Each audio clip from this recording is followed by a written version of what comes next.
Alright guys, Bilim here, back with a new video, and in this video, for the 5th year in a row, we are back with what is now becoming a yearly tradition on this channel, this being my yearly Year in Gaming video, this time for the year of 2023. And just like every other year, this video is coming out very late, but with this video, I'll talk about my thoughts on every game I played from the year of 2023. First talking about the games that I did not get the opportunity to play, then talking about the games that I did play but did not finish, and eventually wrapping it up with a ranking of every game that I did finish, to where at the end, obviously, I will declare my game of the year for 2023. Before we start to talk about the individual games, I do want to talk about my general thoughts on the year 2023, which was a very rocky year for gaming, not in the sense that the games that were released were bad, as again, this was actually a great year for the quality of games. Again, this was an insane year with so many well-received games being released. Mind you, a lot of those games were not necessarily for me. I do feel like this was a year where, while there were these well-acclaimed titles coming out, many of those games were not really from franchises or in genres that I particularly have a vested interest in, where I feel like 2022 was a better year for me personally, but 2023, again, was still a very good year. There was the games that were released, but also a very bad year for the people within the gaming industry,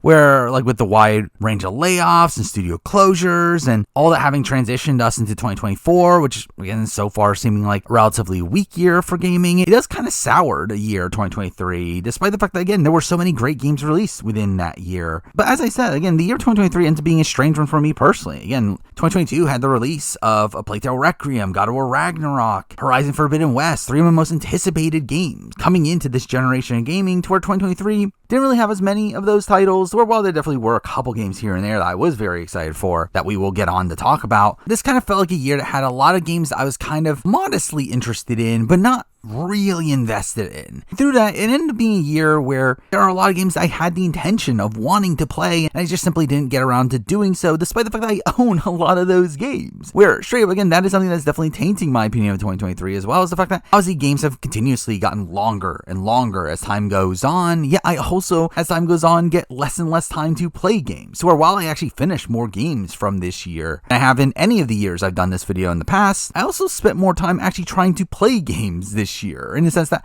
I started playing games for 2023 way earlier in the year, and I just simply still did not get around to playing every game I wanted to. Obviously, that's just the nature of the gaming medium at this point. There simply just isn't enough time to play all the games that are out there. There's simply too many games. Games are way too long, and mixing down the fact that, again, I just have other priorities at this point, whether that be real life stuff or obviously just making other content that also just continuously taking longer to make. It does leave me in a weird spot with the year in gaming videos here. I do think this is kind of the cutoff point for me, and kind of recognizing the fact that, again, I just don't have the time that I used to play every game out there, which, again, might change the scope of these videos moving forward. But with that, again, let's actually talk about the games of 2023, where, again, we'll start off with games I did not get around to playing. Now, like in the previous years, I have still not gotten around to getting a Nintendo Switch, and to be honest, at this point, don't know if I ever will. I just feel like, again, I don't have the time to play a lot of what's on that console, despite the fact that, again, there are definitely games on there that I would like to play. I just simply, again, have too much to play on the other consoles I do own already. Well, obviously some well-received games came out this year, for the likes of Pikmin 4. Super Mario RPG is something I really wanted to play. Super Mario Bros. Wonder obviously was well-received, and obviously got Tears of the Kingdom, which straight up don't think I would like. But again, obviously it's a well-revered game, a game that in an ideal world I would have gotten around to playing, but I simply obviously just don't have a Switch and don't really care enough to get one to play these games. Along with that, also, I don't have PlayStation VR, which, again, there's not much I really want to play, though there's one specific game in Horizon called The Mountain, obviously being a massive Horizon fan, though also did not get around to playing it. Now, in terms of the consoles that I did own, something to update from the previous years is that I did actually buy an Xbox Series X this year, specifically because of how many discounts there were on the console, to where mixing in how cheap the console was, and the fact that I haven't had an Xbox console since the 360, and through that, again, a lot of exclusives that I never got around to playing.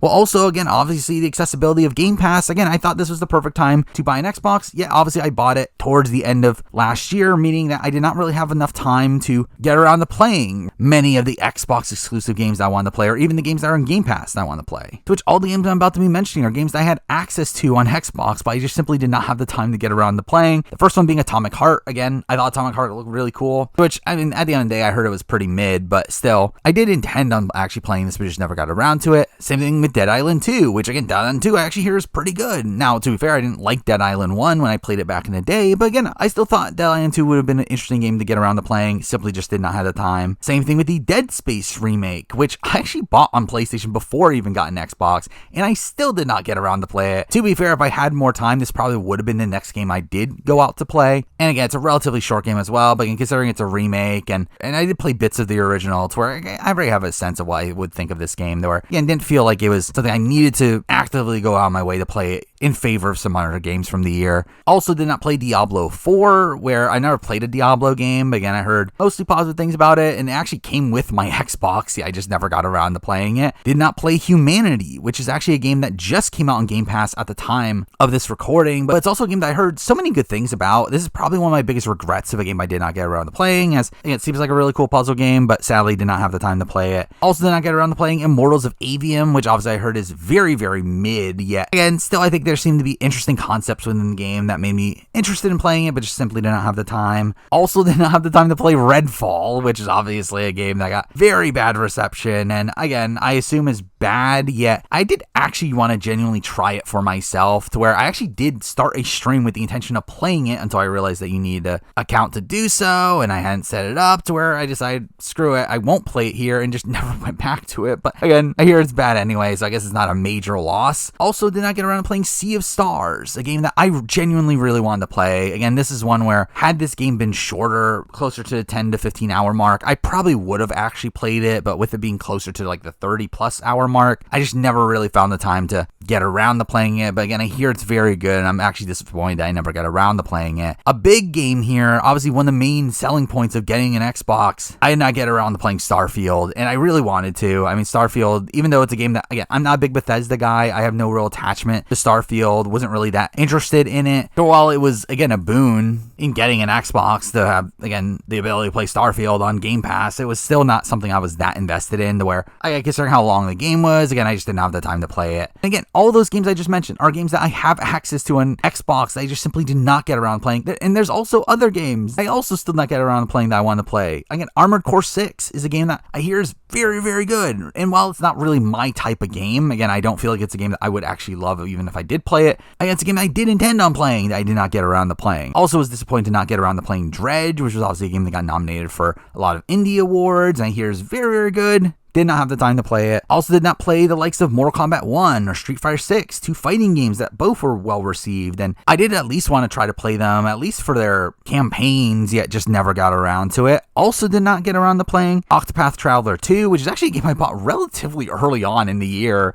yet despite that, again, just never found the time to actually play it. And the final game I'll mention here is not even a full game, it's more so an expansion, but still something I really, really wanted to play, and that is Cyberpunk 2077 Phantom Liberty, which, again, I hear is really, really good. And just in general, I really do want to replay Cyberpunk at some point in my life, to where obviously I played it at the time that it came out. I even did a review of it that I kind of forgot I even made. But again, Cyberpunk's a game that, while its gameplay was a complete mess, I did very much respect the narrative of it at the time, to where now that supposedly the game is actually really good, I would like to re-experience it at some point down the road. Yet obviously did not have the time to do it for this video. But again, with that, that's every game I wanted to play, but I did not get around to playing. Now let's talk about the games I did get around to playing to some degree, but did not finish. And let's start off with, I think, the first game I played from the entire year, a game that had a lot of hype around it at the time that it came out, to where pretty much every streamer in the world seemed to be playing this game. And I myself tried my hand at it, to where while I never actually finished the game, again, I did enjoy my time with it, and that game is Only Up, which again is not really a particularly complex game. Obviously, it's just a physics-based platformer where it really feels like this more gimmicky game that's perfect for streams to see people's reactions at failing. And again, I had fun with my time with it. Again, I never got around to finishing it, though I watched many people actually do finish it. And it was fun for the short time I played it, but obviously not a major game that I got too invested in. And another game in a similar light, being the only mobile game on this list, is Final Fantasy VII Ever Crisis, a game that I don't have that much interest in. Obviously, I'm not a mobile gamer. I don't really care about playing games on my phone. However, considering this game's connection to FF7 Rebirth, which came out earlier this year, which was a fucking disaster, but I was still hyped for it coming into it. Again, I did end up playing some Ever Crisis beforehand, even though, again, I I eventually just kind of gave up and just watched someone else play the new content. Also did not play much of Theatrhythm Final Bar Line, obviously a Final Fantasy rhythm game, which again was fine. Again, it was a decent rhythm game. Again, it's cool to see, obviously, the great OSTs that Final Fantasy has be utilized in a rhythm game. I never played the other Theatrhythm games beforehand, so again, this was a cool experience. Not really a game I'm probably ever going to go back to, but again, for the short time I played of it, again, it was cool to see. Next up is a game that I kind of regret not finishing. I think it would have been really funny to finish this game for the list. Yeah, I didn't, but again, I still had kind of fun for the few hours I played of it, and that game is Lord of the Rings Gollum, which is obviously this big meme game, a game that obviously got criticized as one of the worst games of all time. And again, I played it on stream. I thought it was funny. It's not a good game. It's a really janky game. It's a weird game. But again, I kind of regret not finishing it just because I think it would have been really funny to do so, and again, just make fun of it in its entirety on stream. Yeah, obviously just did not get around to playing more of it after a few hours. And through that, most other games that we're about to be talking about, games that I started but did not finish, I actually did play on stream at twitch.tv/TheMarineReview, where straight up, again, I didn't have that much time to play that many games in my free time, to where, considering the fact that I have these scheduled streams I do twice a week, I kind of decided to blend those streams with the games that I was playing for 2023. Again, I ended up playing a lot of games on stream for this video, even though a lot of those games I did not finish. Though really these next two that I will be talking about were games I didn't really take too seriously when I played them. These were simply just games I popped in for a short period of time when I was testing out streaming from my Xbox. So the first of those is Wo Long Fallen Dynasty, which I literally played the first 30 minutes of and didn't really go back to. Again, it's a Souls-like game. It's not really my thing. I don't think it was a game that I was ever going to particularly like. Though again, I hopped into it for a short period of time. So the one that I did get a little bit more investment from, that again is another one that I kind of wish I genuinely tried to play, is Lies of P, which obviously got a lot of praise. A lot of people talk about this being a potential game of the year. And again, I didn't play that much of it. I only played a couple hours, didn't get much past the opening section, but I enjoyed it for what it was. Again, I actually think it was a well-made game, and a game that, again, I wish I kind of gave a genuine shot to. After a while, again, the Souls-like games are not really my cup of tea. I do feel like Lies of P is probably the one that I would have been the most interested in finishing of them, but again, didn't really play it beyond the first couple hours. Also, another massive game that I attempted on stream, playing the first 4 hours of it, but never went back to it, is Hogwarts Legacy, which I had the intention of finishing this. I mean, Hogwarts Legacy is a game that obviously got a lot of praise when it came out, obviously also a lot of controversy, but I've never been a big Harry Potter guy. I had no real investment in the overall franchise, to where, again, I waited quite a bit to eventually go on to play it. Again, I didn't play it until over a year after it came out, and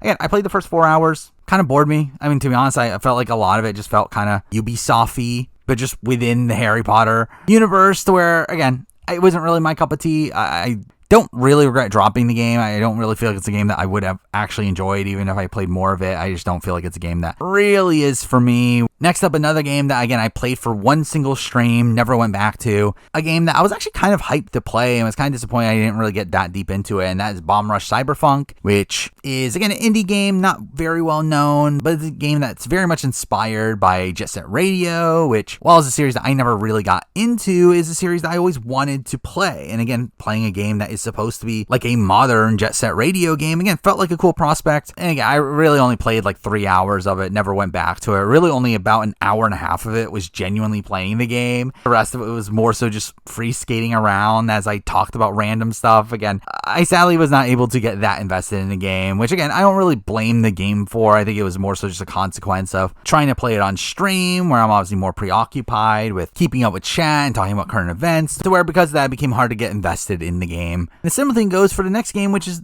actually the last game that I attempted to play for this video, which I don't even think is an entirely bad game, just another one that was tough to get invested in on stream, and that game is Eternights, which is another smaller known game. Again, it's essentially a Persona-like game, not necessarily in its main gameplay style, but more so in the fact that there are like 2 different parts of the game. There's like a more life sim based style game that has like a day system that, again, feels very reminiscent to Persona, while the other half is a kind of generic hack and slash game, to where, again, it was a game that I was interested in. Again, I played it for 4 hours. I thought it was fine. Again, if I did not have the time constraints of wanting this video out by the halfway point in the year, I probably would have attempted to play a bit more of it. But again, another game that I found it a bit tough to get truly invested in. And the final game that I did attempt to play on stream and did not finish is one that I definitely regret not finishing. I wish I had more time to play this game. Straight up, again, the main reason I did not finish this game is because I tried to play it on stream, and again, just had such slow progress because of that. And that game is Talos Principle 2, where I adore the first Talos Principle. I think it's one of the best puzzle games ever made. And again, I was very excited for Talos Principle 2. And from what I played, which is about 8 hours of it, I genuinely really enjoyed it. I thought it was a great puzzle game, great successor to the original. The problem is that, again, I was playing it on stream, where if I were just playing it normally, I'd be able to get through puzzles probably like 5 to 10 minutes at a time.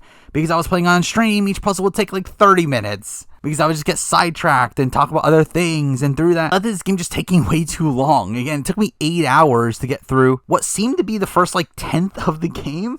And because, again, I just simply did not have the time to go on and finish this game, which again is disappointing considering I hear such great things about how this game plays out. And again, I had such fun with the actual puzzles themselves. And again, it's a game I genuinely wish I just had the time to play. I just simply didn't. Now we're down to the last 2 games I did not finish. Both games I did not actually play on stream. Games I played on my own and did not finish. The first of which being a game I was kind of excited for. For a while, not many people played it. It did seem like the people that did play it very much enjoyed it. And again, it is made by a team that's essentially the spiritual successor to Telltale Games, and that game is Star Trek Resurgence, which again is supposed to be this new Telltale style game using the Star Trek property, which is again a property I'm invested in, where I was excited for this game, and it was just kind of boring to me. I really just did not get invested in this game. I didn't find the story particularly interesting after the first like 5 hours or so, and again, the game just kind of dragged for me. So again, considering again it's a Star Trek Telltale game, it feels like something that would be completely up my alley. It just simply wasn't for me by the end of it. But with that, the final game that I tried to play and did not finish is a game that another one that I wish I had all the time in the world to play this game. This is a game that if I had 100 hours lying around, this would definitely be the type of game that I would love to really sink my teeth into. Yeah, I just did not have the time to play Baldur's Gate 3. And again, I did play a bit of it. I played about 3 hours of it. I enjoyed my time with it, and through my time with it, you could very much tell just how deep this game is, how many little systems there are to this game, how many different approaches there are to this game, to where, again, I could fully understand why this game won Game of the Year, why this game is so praised by most of the gaming community, but it's also a game that I just do not have the time to play. So again, I have every intention of, at some point in my life, playing Baldur's Gate 3, getting fully invested in it. This is just not the time. Again, I just simply do not have the time to do so right now, which is what is so disappointing about a list like this. That game that is so praised universally, like Baldur's Gate 3, is a game that, again, I was not able to finish for the sake of this video. But with, again, that is every game that I at least played but did not finish. But now we're getting to the things I did finish, but we're going to be starting off with a couple DLCs before we get to the proper list. Both DLCs of some big Sony properties. The first of which being one of the last releases of the entire year, and that was God of War Ragnarok Valhalla, which is such a stupid name. And obviously this was a DLC that was built off of this roguelike mode for God of War Ragnarok, though it did incorporate personal story there for Kratos, and I thought it was fine. I mean, again, I'm someone that I didn't love Ragnarok. I think as time goes on, I hate Ragnarok more and more. Yeah, again, Valhalla here, again, was fine. Wasn't overly offensive in any way, but also wasn't that great to me either. But considering, again, it was a free DLC, again, it's largely inoffensive. From a gameplay perspective, I do think it is solid, to where, again, it really forces you to understand the combat systems in a way that you don't really need to in the original game, to where, again, I at least have appreciation for that. Yet there's another Sony roguelike mode that I definitely enjoyed a lot more that we won't be talking about until the next year. But the other DLC that I played from this year is one I actually did a video on, and I did very much enjoy, and that is Horizon Forbidden West: The Burning Shores. DLC I really loved. To where, again, Horizon Forbidden West is one of my favorite games in recent years. I think The Burning Shores was a very solid DLC to that. I think it was a great continuation for Aloy's character, where we got some great side characters along the way. Obviously, there was the dumb controversy over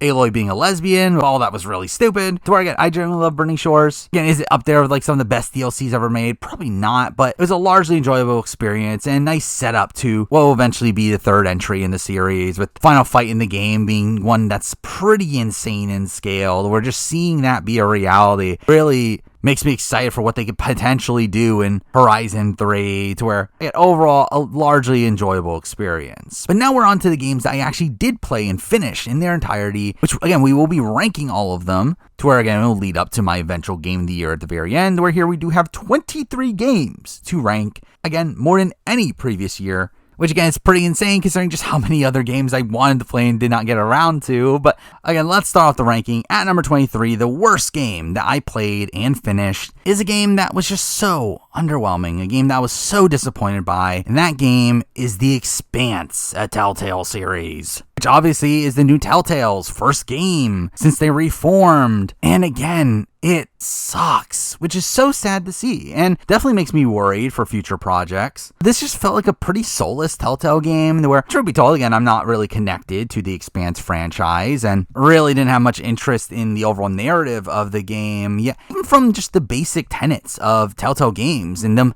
at least trying to make it seem like your choices matter, and give you choices throughout the game. This game doesn't, with there simply just not even being many choices to be made, and even a lot of them end up being extremely binary. So again, just from the basic premise of Telltale games and them allowing you to pick dialogue options and make decisions that affect the narrative, this game didn't really have much of that, and it just felt like, again, a soulless experience to me, to where I think this is hands down the worst, more modern Telltale game. Again, the games that they made from Walking Dead on, to where this game just disappointed me in every single front, which is why it's here number 23. Now number 22, we're moving on to a game that I actually played in its entirety on stream. A game that I'm shocked I did, considering how boring I felt like a lot of it was, but that game is Like a Dragon Ishin, which, I mean, to be fair, is technically a remaster, so I think you can argue if this should even be on the list or not, but considering it's one I never played before, and also, again, it was its first time released in English as well, to where, again, I felt like it was worthy of being on the list, even though, again, I didn't particularly like it. So obviously, again, it is a spin-off of the Yakuza series that was released years ago, and again, it very much feels like it. It feels like a very antiquated game, a game that feels more in line with the older games in the series, like Yakuza 4 and 5, and just not having that interesting of a story alongside it. Again, a story that felt largely irrelevant, and one, again, I never got personally invested in, to where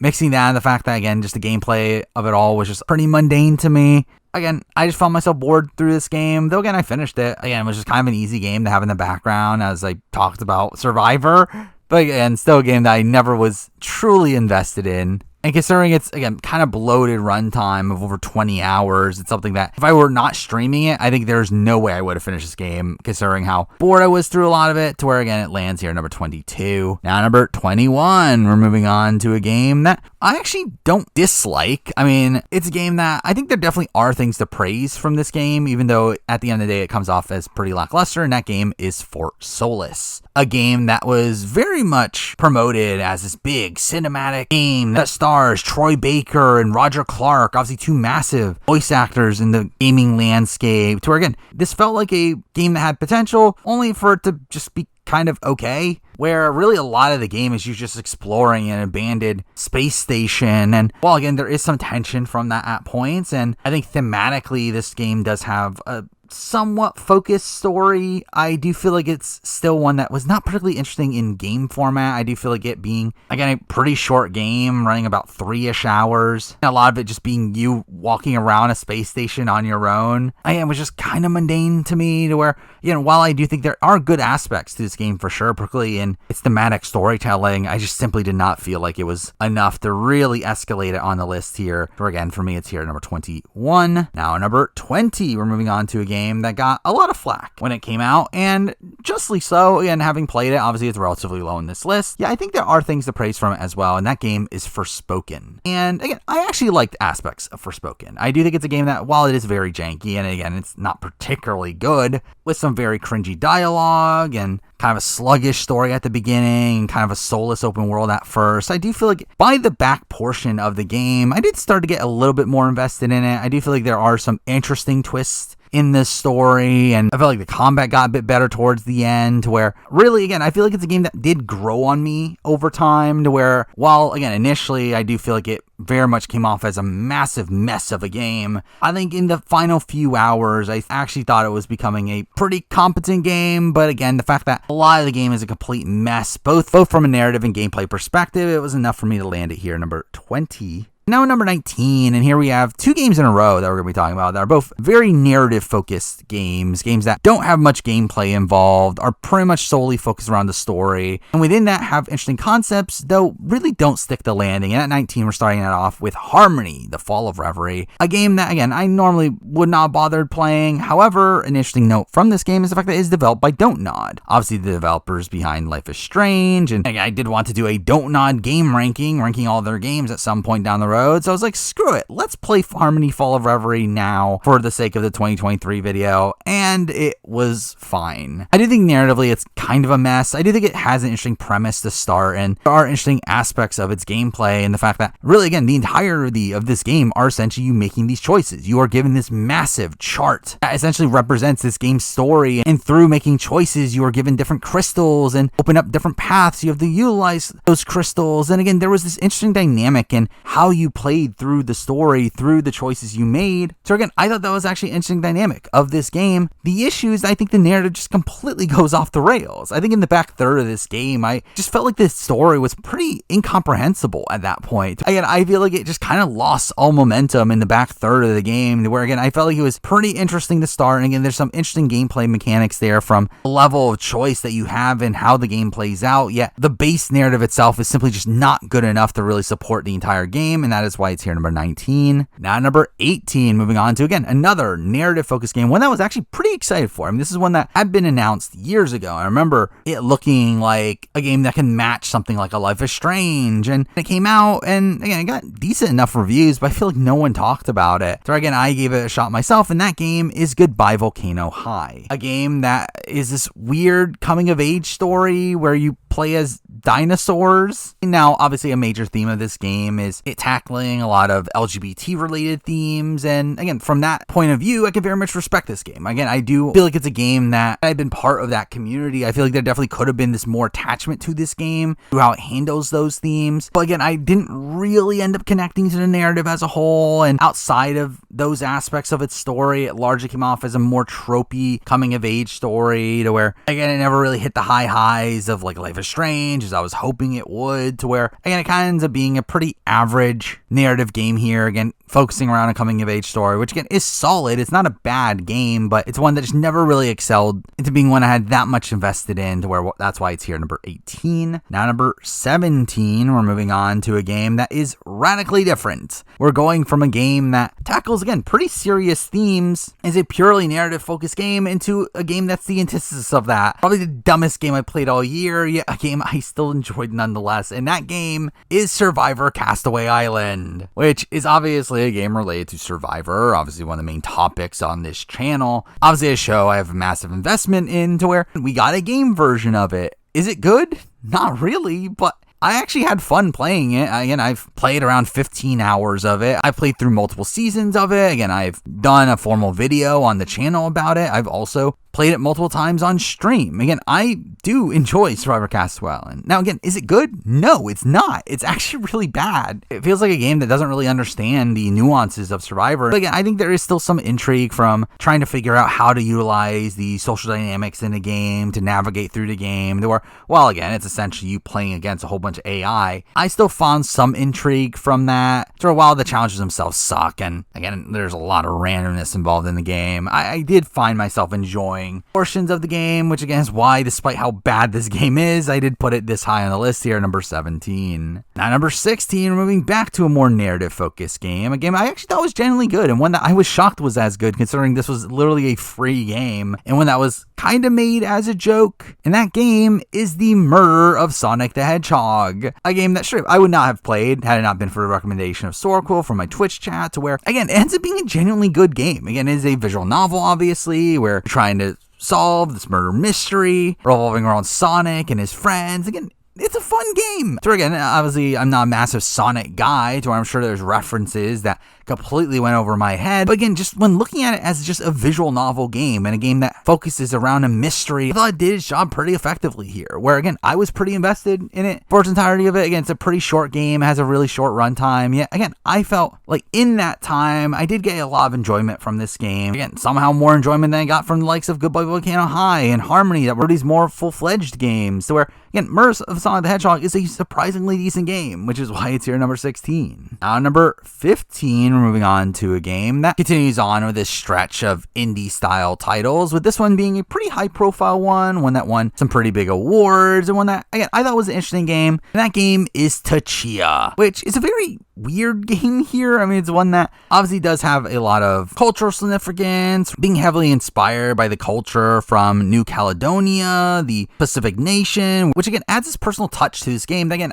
I thought was really cool to see. Outside of that, I mean, again, it is an indie game. There definitely is some jank in this game. I mean, it is an open world game that has some like weird mechanics, like you being able to like possess other objects and play as them. You could also fling yourself from trees. Again, there's like these weird mechanics in the open world that I actually thought were really fun. But obviously, like, it feels like a game that, while there is gameplay to it, there is combat, there is these more traditional gameplay styles, I feel like it was more so a game that was better as this like tool to inform people about this other culture that they probably aren't familiar with. Again, like, I thought Tchia here was a solid game. Again, I enjoyed my time with it. It's another one of these games that, again, I played the entirety of it on stream. So again, I obviously wasn't fully zoned into the game the entire time, but from what I played, I enjoyed, and do have a lot of respect for how it handles the culture it's trying to represent, to where, again, it's a game I very much respect, even though, again, I think there's other games I had more attachment to where that's why Tchia is here, number 15. Now, number 14, and I think from this point on, we're getting to games that I actually genuinely enjoyed. I think these are games that I had more of a connection to, had more investment in. Though at 14, we do have a game that I kind of have a bit more mixed signals with, and that game is Like a Dragon Gaiden, The Man Who Erased His Name. Obviously a spin-off in the Yakuza series, where in this game you do play as Kiryu, and it serves as this prequel to Like a Dragon Infinite Wealth, which I'll play eventually and talk about probably next year. But Like a Dragon Gaiden, I thought was a solid game. Again, for it to be the return to this more traditional beat 'em up style game that they haven't really done outside the Judgment series in a little bit, I thought was solid from that point of view. I do think narratively it's a bit of a mess. I think there are points in this game that just feel very monotonous, though, to be fair, that's kind of the Yakuza series in general, where I think there are many points in most Yakuza games where things just kind of meander around. I feel like this game kind of had a lot of that. There were a lot of points in this game where it would essentially just send you on monotonous tasks to barely even progress the main story, and I think that was something that was pretty underwhelming, especially for a game that was as short as this was. Again, this is one of the shorter games in the Yakuza series, again, being this spin-off that was meant to be this prequel, yet despite that, we still got so much monotonous content in the game, which is what's disappointing about it, though I think narratively I did enjoy the game. Again, I enjoyed seeing Kiryu back in action here. I actually really loved the ending of this game. That was probably one of the most emotional moments of the entire year for me, to where, again, I think there is good in this game for sure. Yeah, I just think there's also a lot of mess, to where there's stuff to really rank it much higher here in number 14. Now, number 13, and here we're moving on to a game that is from a series that I used to have a lot of attachment to, and this game, again, many people are claiming is a return to form, even though for me it was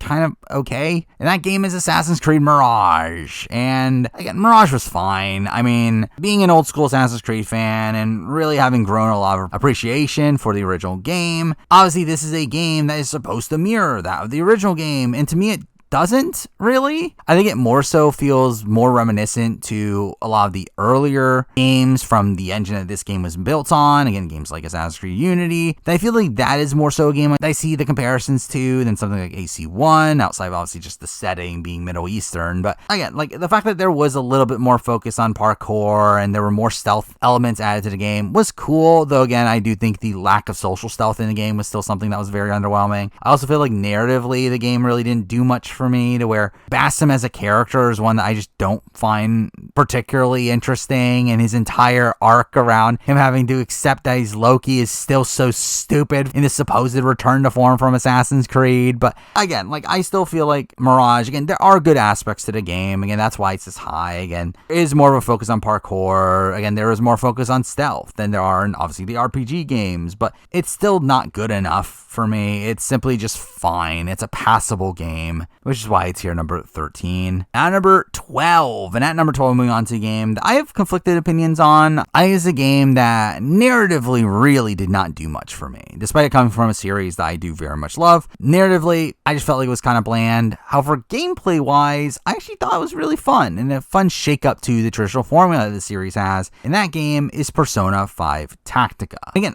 I'm a massive fan of Persona 5. Persona 5 is one of my favorite games of all time, and obviously since then we've gotten all these spin-offs to Persona 5. We've had Persona 5 Strikers, which I thought was fine. Again, like some decent story moments here and there. Yeah, I didn't find the gameplay to be particularly interesting to me, where I feel like Tactica is kind of the opposite. I feel like it's a game where narratively I think it's pretty dull. I really don't like the narrative. I feel like it focuses on new characters that are simply just not that interesting to me, while it feels like the old characters don't really get much to really do in this game. While gameplay wise, again, I actually really like this game. I actually really liked the tactical RPG aspects that were added to this game. The fact that, again, it still felt like a Persona game. There were still many aspects of a Persona game, yet it was just now transformed into a tactical RPG. And again, I enjoyed that gameplay loop. While again, it can be monotonous that you're essentially getting this like series of different scenarios that you have to do one by one with very minimal changes to the board, I still actually enjoyed playing this game. And I'll go on to say again, like I very much considered actually putting this much higher on the list. And really for me, the main reason it's not is because again, I thought the narrative was just such a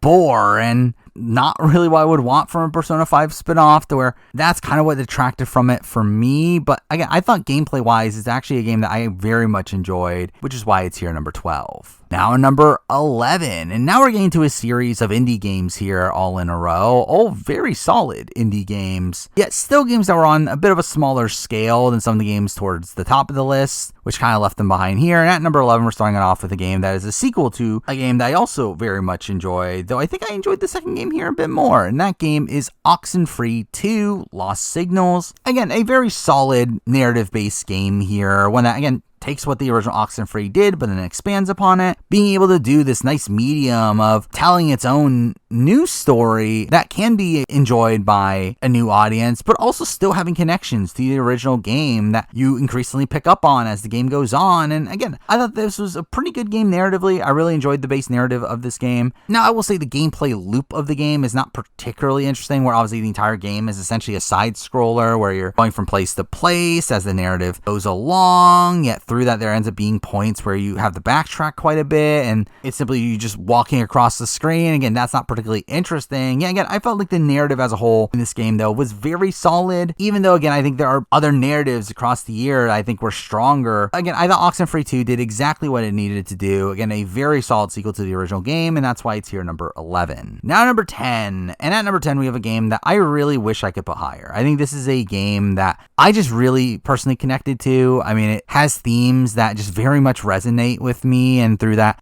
I really connected to this game, yet it is just such a small scaled game to where it became tough to really rank it much higher. But at number 10 I do had Venba, and Venba again is a game that is extremely short. It's literally a 2-hour game. Most of it is mostly story. Again, the gameplay of this game is essentially you picking some dialogue options at points, and also a cooking simulator of you cooking these traditional Indian meals, which was cool. It definitely attaches itself to the narrative of the game, but again, not particularly robust gameplay there. But again, the narrative of this game though really clicks with me. Again, it's a narrative that, again, coming from the son of an immigrant who has always struggled connecting to that parent's culture, I do just very much resonate with the story that's being told here, and seeing this woman's plights and trying to get her son invested in her culture, again, just really hit for me. Again, I really feel like this is a story that does resonate with me quite a bit, obviously just due to my own personal connections with its themes, to where, again, it's a short experience. It's a game that you can literally finish in 2 hours. There's nothing particularly complex about the gameplay of it, but just from a pure storytelling perspective, it is a game that I just very much resonated with, and that's why it's here number 10. Now number 9, keeping with an indie game, the one that is on the complete opposite part of the spectrum, a narrative that, again, is as basic as it comes, but gameplay wise gave me one of the most interesting puzzle games I've ever played, and that game is Viewfinder. Again, a really cool puzzle game here, one where the way you solve puzzles is essentially through taking photos that you're able to make into a reality, where this is essentially ends up being this long series of these world-altering puzzles where you have to take pictures at specific angles to create these new paths to where I thought the overall level design in this game was incredible. I really, really love the puzzles in this game, and the overall gameplay mechanics involved were just really, really fun to utilize. So I think from a pure gameplay perspective, again, it's on par with something like Talos Principle, a game that, again, I very much enjoyed when I originally played it. So while I don't think the narrative here is as complex as something like Talos Principle, again, I thought this was still a very, very good puzzle game. So that's why it's here number 9. Now number 8, moving on to another puzzle game. This one getting a bit more recognition than Viewfinder, where while Viewfinder was definitely nominated for a lot of awards, this game won a lot of awards. And at number 8, we have a game that was typically called the best indie game of the year, and that game is Cocoon. And Cocoon is another puzzle game here, one that is another fantastic puzzle game. Again, an incredible game that has these really mind-boggling puzzles of you having to use this orb to teleport between dimensions and find your way to the next location through constantly shifting between these portals. And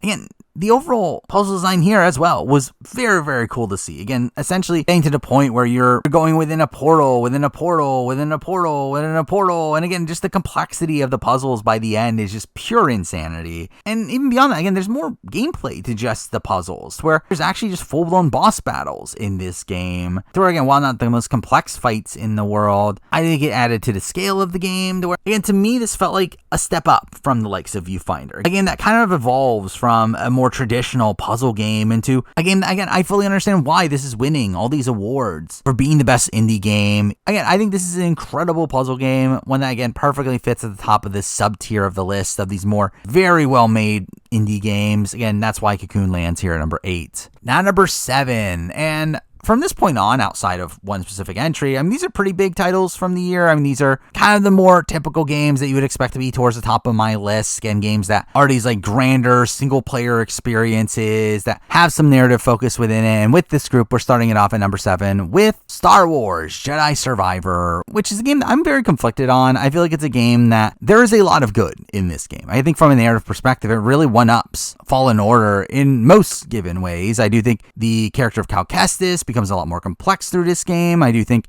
more interesting themes are tackled in this game, and I think there's probably bigger story moments in this game than Fallen Order. Though, to be fair, again, that's coming from someone that didn't love Fallen Order as much as most other people seem to. And from a gameplay perspective, again, it also feels like a steady progression of the original game, where just in general, this feels like a game that's in line with the perfect sequel, a game that takes the original concepts of the original game, still sticks to them, but just improves upon that initial formula. And again, I think Survivor does that. However, I think Survivor also felt like a bit more of a mess from my personal experience of it, to where, while I know Fallen Order also was a bit of a mess with a lot of glitches, I feel like I didn't really experience that many of them, while my personal experience with Jedi Survivor, again, playing on PS5, was a complete disaster. Again, so many glitches along the way, so much popping, and also mixing out the fact that while I do think, again, the narrative is strong by the end of it, I think there are definitely some underwhelming aspects of the story. The fact that it feels like the start of this game kind of just nullifies the ending of the previous game, considering you spend the entire first game creating this group of friends that you're going to expect to be together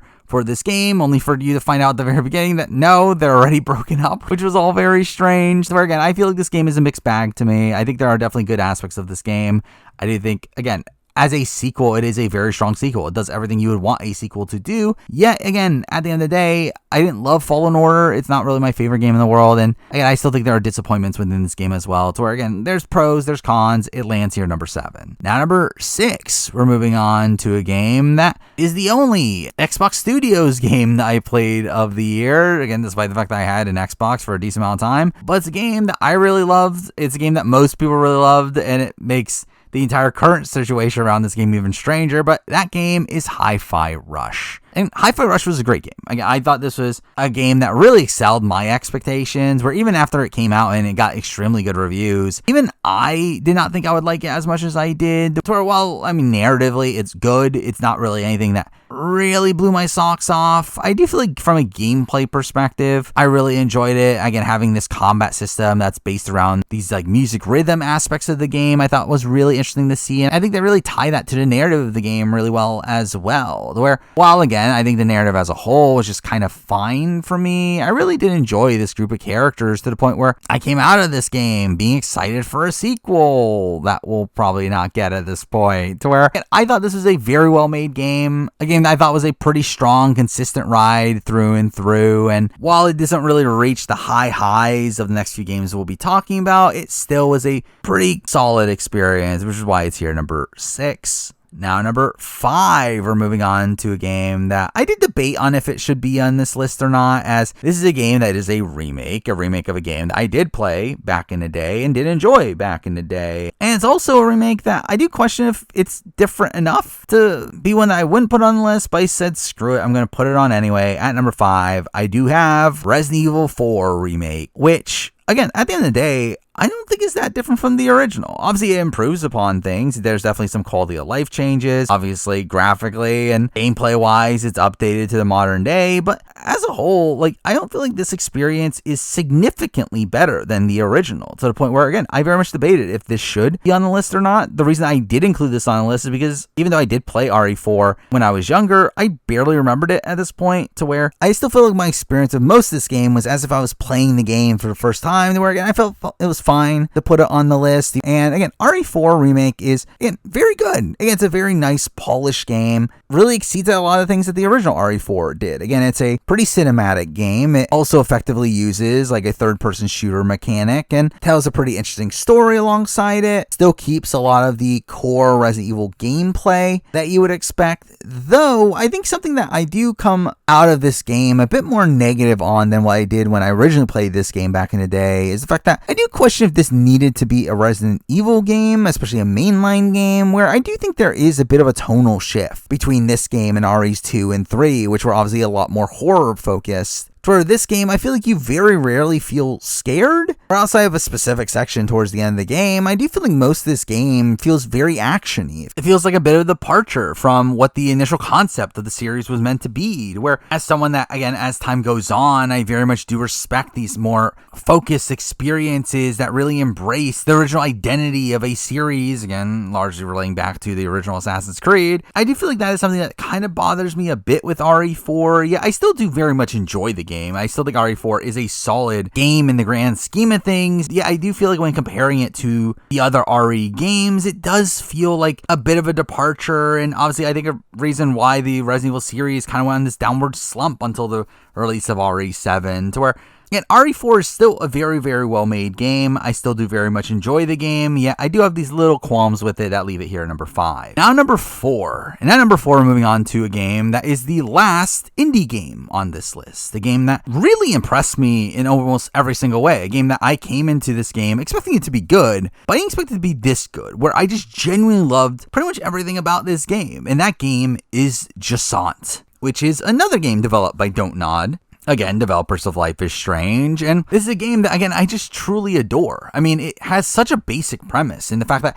the entirety of the game is essentially you climbing this mountain. Where while there is this story around it, and there's a lot of lore through these notes you can find along the way, I really didn't care about that. What I did care about was the overall gameplay loop and the climbing mechanics, which were just really fun. Again, really feeling as if you were rock climbing with a lot of stakes involved, and the fact that you do climb using the triggers to where it really feels like any slip up will cause you to lose a lot of progress, and mixing out the fact that there was like a stamina meter to manage as well. And again, all this essentially coming off as this more natural feeling puzzle game where, again, these were essentially glorified puzzles and you trying to figure out how to get from point A to B through climbing, certain limitations you had, to where, again, for me, this ended up essentially being a near perfect game for what I personally want from a puzzle game. Really, obviously having these interesting climbing and platforming sections to navigate through, yet also being able to naturally ingrain that within the story, while also having these really innovative controls that make it feel like there's a lot of stakes through every move you make, to where, again, I thought this was a near perfect game from what I personally wanted from this game, to where the only reason it's not higher on the list is because, again, I think the next 3 games that we'll be talking about are obviously much grander scaled games, all games that more so fit within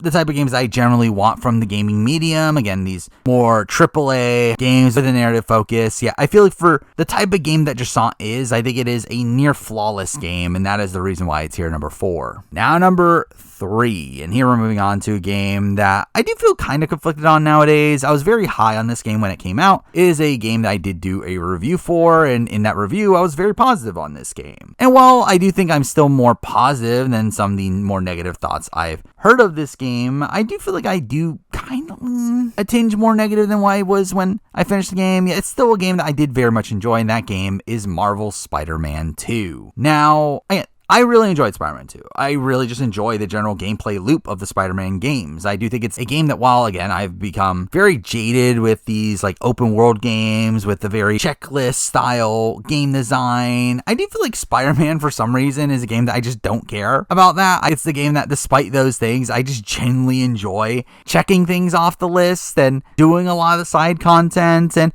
mixing out the fact that, again, I enjoy the story as a whole. I really enjoy the characters in this game, and it definitely excelled the overall experience. Now, I will say, as time goes on, I do get a bit more negative on how they handle the symbiote storyline, with coming off very weirdly paced and some moments being a bit over the top, with also it being not entirely unique, to where, again, I definitely understand the criticisms at this point, and I do actually believe some of it myself, but again, I still very much just enjoy the general process of playing this game. I still do think that this game, again, is a little bit sloppy in its storytelling, not nearly as focused as the original game, which, while, again, I never loved the original game story as much as most other people, I do agree with the fact that I do think the original game had more focus throughout a lot more of that story, to where I think Spider-Man 2 just kind of jumps all over the place narratively, to where, in a way, at this point, it kind of does remind me of God of War Ragnarok to a degree, though, I mean, not as bad as God of War Ragnarok. I still enjoy this game. It's still number 3 on this list. Yeah, I do have some genuine criticisms with it, which leave it here number 3. And now number 2, and my top 2 games on this list here were close, but not really because of the sheer quality. To where I think this is a year where, of the games I finished, I think there's a very clear number 1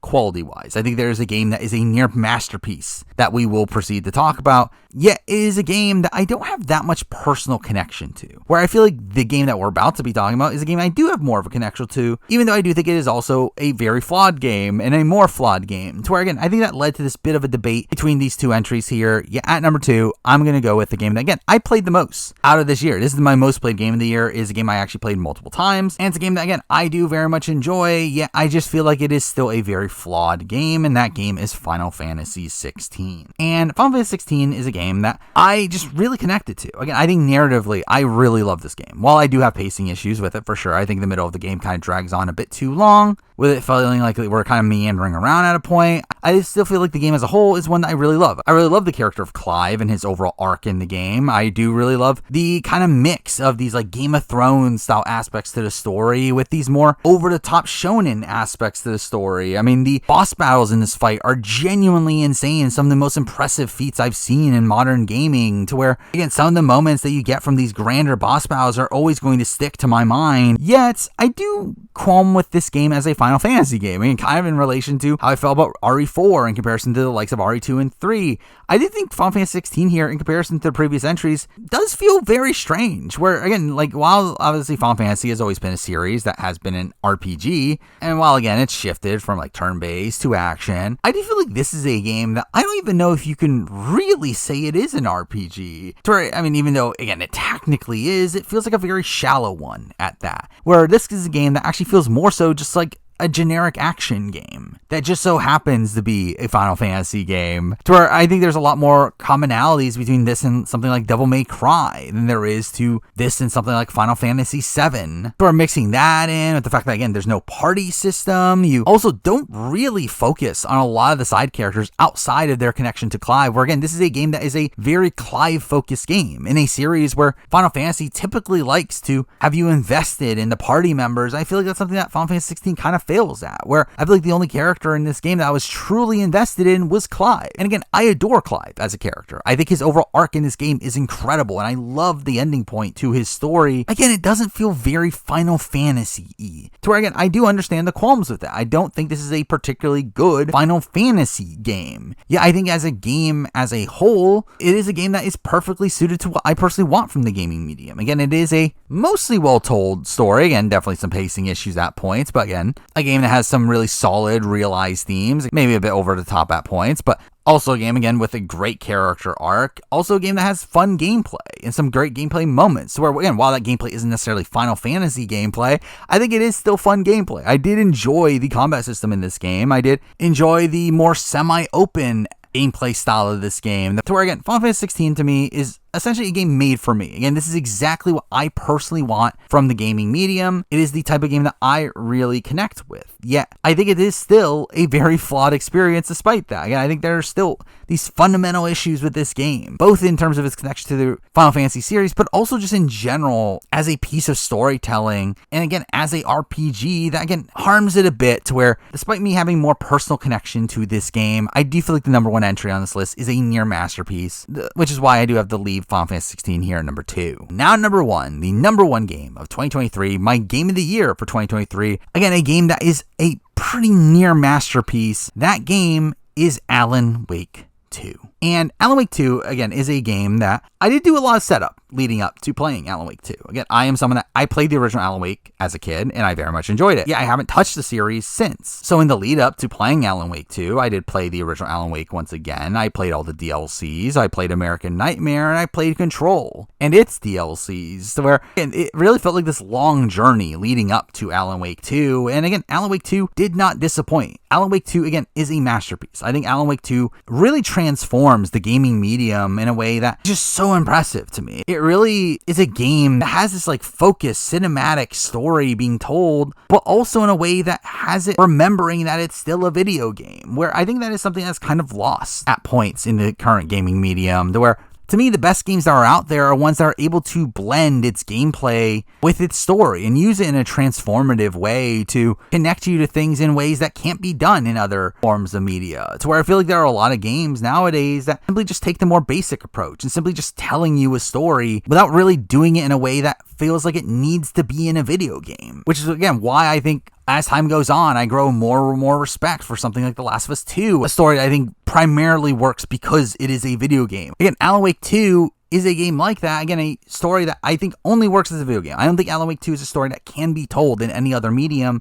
and again, fully embraces that. Again, there are some of the most surreal moments I have ever had in any forms of media, and literally this musical sequence in this game is one that I had etched in my brain for weeks following playing this game, and one that I do revisit at points. But again, with also like mixing in other forms of media, again, having actual live action sequences in this game, it really just adds to the surrealness of this game, which all but enhances the overall message of this game. So again, I think narratively, this is one of the most focused narrative experiences in recent years. I think it tells a masterful story, one that, again, perfectly fulfills its themes. These themes around creativity and the art of storytelling that, again, feels so meta, but is part of what makes this game entirely unique, to where, again, I think from a narrative perspective, this is a flawless game. My little qualm with it is the fact that I did not love playing the game. I do feel like it's a game that, while again, its gameplay does what it needs to do to really emphasize the themes of the story, I do feel like it's also just a game that I have no real interest in ever playing again. So again, in comparison to Final Fantasy 16, when I finished Final Fantasy 16, I immediately played it again. I loved it that much. To where, while again, I have more grander issues with Final Fantasy 16, to Alan Wake 2, when I finished it, I simply have no interest in ever playing it again. But I don't think that takes away from the quality of the game. Again, the game is, again, near perfection, to where, even though, again, it's a game that I don't feel like I ever need to experience again personally, it's still one that is constructed so purposely and is able to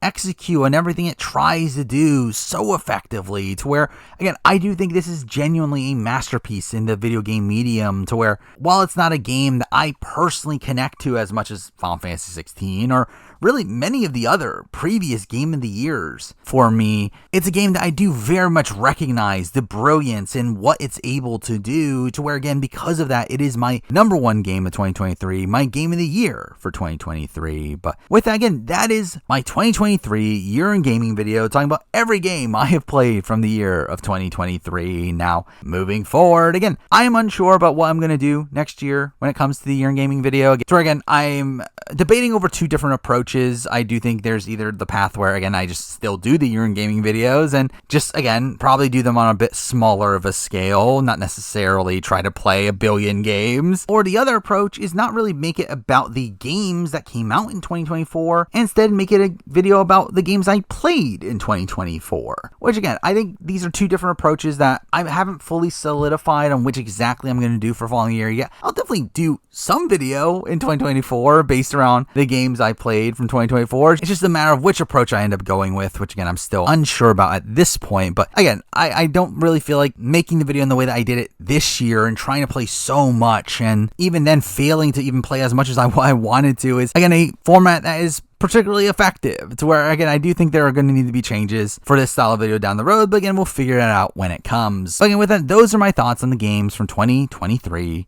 Thank you for watching.